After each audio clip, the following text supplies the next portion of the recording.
Hi, so how do I start this? I'm Nite, beehives in some places. I'm an animation student and I do comics as a hobby. My current project is called Level X. Today we'll be seeing one of the pages that I did and the process that got me to finishing it and the way I do things. I use Clip Studio Paint for drawing. I have a Gammon PD1560 as a graphic tablet. It's a screen tablet. And I have a laptop. So in this video, I'll be showing my personal process on making the pages and giving a little tour of tricks that I've found in Clip Studio Paint that make my process faster. Alright, so now that I'm in Clip Studio Paint, I have the version that is called Clip Studio X, which is the more expensive version. It has a feature that I constantly use, which is the comic option, which is this. I have a preset made, these are my settings, and basically it creates a folder somewhere. You tell it where. It's very good to set this now, not to have to move it later. So we'll do that. I'll do 8 pages, you can modify these later, don't worry. So we'll just create it, call it comic test, make sure you make it go where you want it, and hit OK. And now it created this, which is called comic test. And if I open my folder, so here, if I open this, you'll see that it made a folder with the project itself, with these pages, and the actual pages. Each individual page is a different Clip Studio Paint project. So what we'll do is, first of all, we don't modify these names. If you want to have them named something, you'll have to name them when you export them. Because if you modify these names, this project won't know where the pages are and won't display them in this big project. So if I open one of these pages by double clicking, this goes to the side and I can work on this as a comic and I can kind of view it like how it would be created. I can zoom in here and see how the pages would look. Again, there are going to be better guides about this part, but I'm just going to show you what I do. Personally, it's enough for me. First of all, you can view as a webtoon, which basically makes it a strip comic. If I make this a bit smaller, this becomes a strip and I can have this a bit more compact. I don't really care about the other stuff. I'm going to quickly switch to the scene that I'm working on and the page that I'm going to show you, so I can show you what to do. So what we have here is a project that I'm currently working on, and if I can find the sketch, there it is. We're going to show the sketch. This is the sketch of the page. It's normal, and you can view the borders. One thing that most people will do, they'll take a normal layer, get like color black for example, and start lining their panels, maybe with the line tool. Where is it? I don't even know where it is. I don't use it. There it is. So they use maybe the line tool and do this. They make their panels. I don't do that. So what we're going to do is make a panel layer, which is right here. Panel create frame border. I use the rectangle frame. For this scene specifically, it doesn't have any crazy panels, just square panels, polygonal panels. So what I'm gonna do is I'm going to look at the grid that the program has made for me. I'm gonna make a square on that size just to make it safe for printing in case I want to print this thing. You can see that it made a square above everything. So first of all, we're going to hide all this because this is the page that's already done, but we're not gonna do that. So what this does is if I create a new layer here and draw on it, if I draw outside of it, it doesn't show. If I do deactivate this, it will show. But in essence, this will help you make panels that are editable and you can modify them at any time. So first of all, I'm going to talk about the object tool, which is this one right here. When you have an object selected, for example, this layer with the panels, you can see it's selected in a way. So this panel is actually a vector. You can make it as small as you want, as big as you want, and it acts in a certain way with the object tool. So for example, if I want to go to brush shape, I can choose any brush shape from here. For example, I don't know, hearts. And the border turns into hearts. They're very tiny right now. So if I want to make these bigger, or the stroke bigger, I use the brush size and it becomes bigger. Again, if I draw in this, it still retains the size of the panel, so I can't draw outside of it. Now, if I want to modify this, let's say with another brush, just go down, use the watercolor brush for example. It still is a little transparent like a watercolor brush. Maybe make it a little thinner.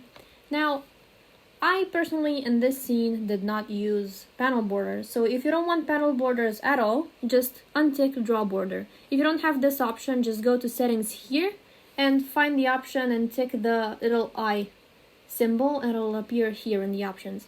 If we have here a page, just a big old panel, you don't want that much, you put the sketch layer in the folder of the panel, and what I do is I go back to the frame tool and use cut frame border. Now this option is a bit interesting because you can cut up the frames like this. You can use shift to make the lines straight or at least perpendicular, and you can just separate the borders like this. Now if you have this dividing method, which is called divide frame folder and duplicate inside layer, it'll just make a mess in your folders. It'll be horrible. Don't do that.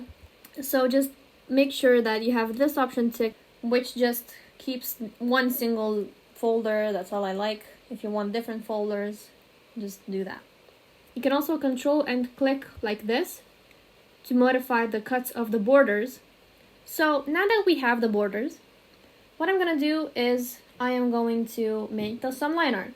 So I have this folder open, I just have the sketch in it and a background layer, which you can modify. You can double click and it can be any color you want, or you can just delete it completely.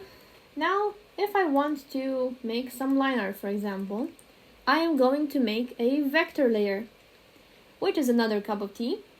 So the vector layer is a layer that if you use and you make some lines with, it remembers the exact stroke. So for example, with the object tool, you can select what's on it and see it remembers the stroke, just like in maybe Illustrator. I don't know, I don't use Illustrator.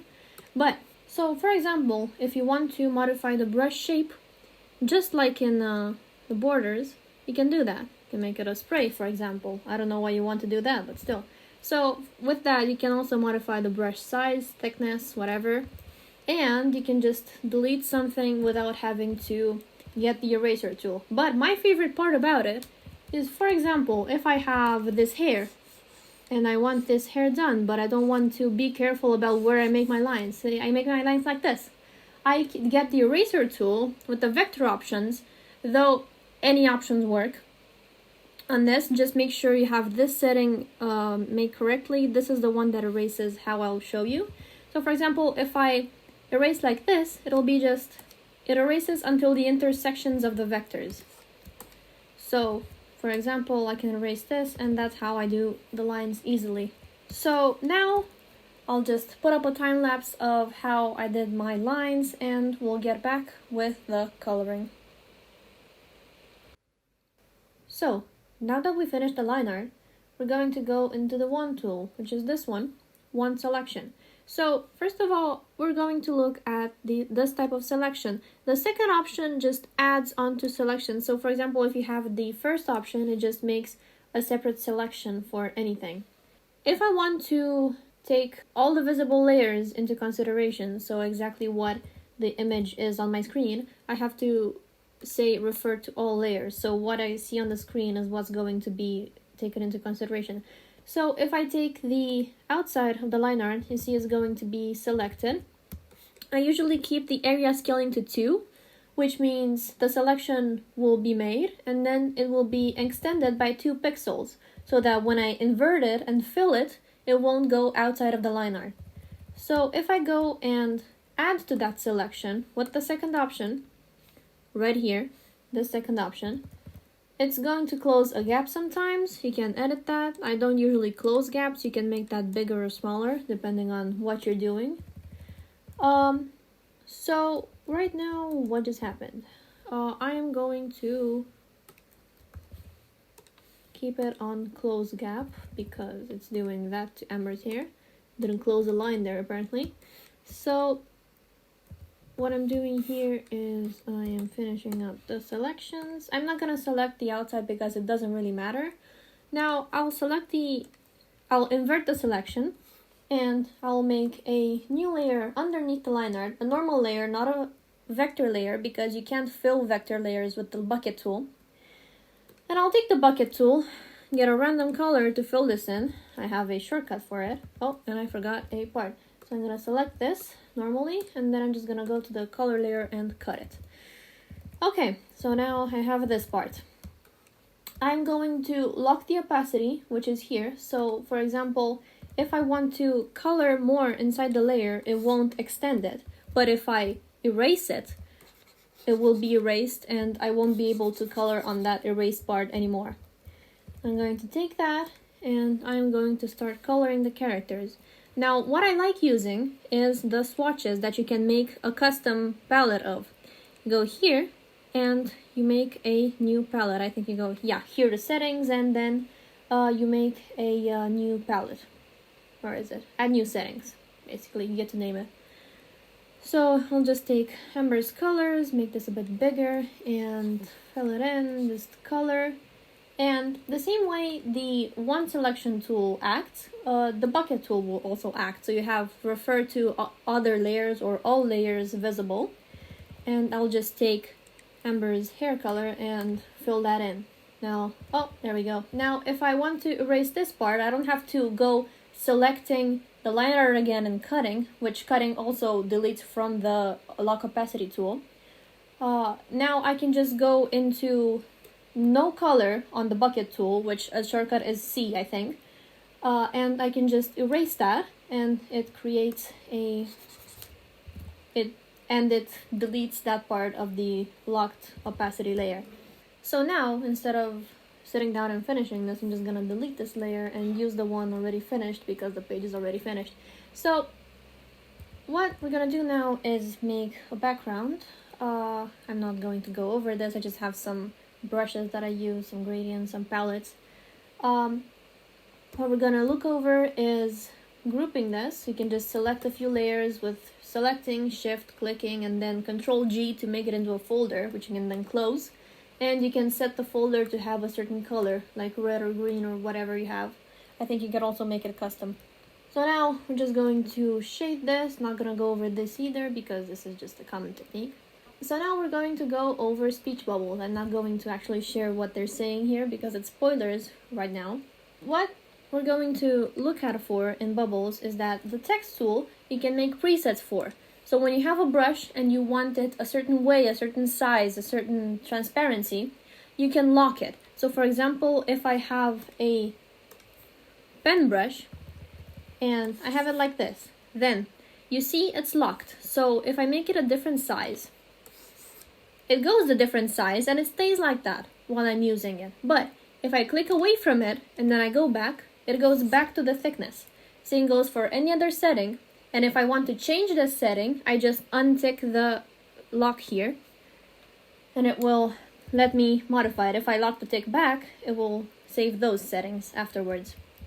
So same goes with the text tool.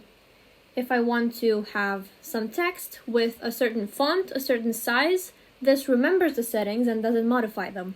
So for example, if I want Amber to be saying this, I see I have a text layer in here. I'm gonna pull it over the panels because it does make them cut up in this part because this panel just cuts up everything in its path. So I have the text layer. Now I can go to the balloon layer. And my personal choice is to make a rounded balloon. It's not an actual circle like this. It's a rounded square, a very rounded square, so it makes it easier to make the balloons and the text fit. This becomes a vector, so for example, if I go into the object tool and select this, I can either move it like this or control click the text and move the text inside the box. If I modify the balloon size, the text goes with it, it modifies with it. Now, if I want the colors of the balloon to change in the object tool, I can do that. I can make the background a different color and it changes automatically. This applies to the entire layer. If I have different balloons, they will all be modified. Or if I want only one balloon to be modified, and say I have 3 balloons, I can just select one and modify only that. And that will be it. Let me just delete this. And now, if I want the balloon to have a tail, I either have the balloon pen, which I have locked because I want the size to be consistent. I just go and make the balloon tail, and it just it makes the balloon tail. This actually will be fixed when I remodify the color. See, it goes the same color now. If I don't want to be this sloppy with my balloon tails, I can also use a pre-made balloon tail, which can either be a straight line, so you just get one line. You can also modify the thickness of it. Whoops, that's too thin. So you can also modify the thickness, or I can do a spline, for example, and I can make it very curved. Now, the balloon pen, what's fun about it is you can also make balloons with it, not just balloon tails. So for example, I can make little hearts around the balloon. Also, if you're too lazy to do this, you can do another layer, which can be another balloon. So for example, I'm making this speech bubble, and Amber is saying something. Whoops. Amber is saying something. If I want a border to this balloon, I'll just go to these settings here and apply this effect, which is called a border effect. I think the default is white. I'm gonna set it to black. And then it creates a border around it, which then I can make thinner or thicker. This works with any type of layer, any type of folder. So that's about it.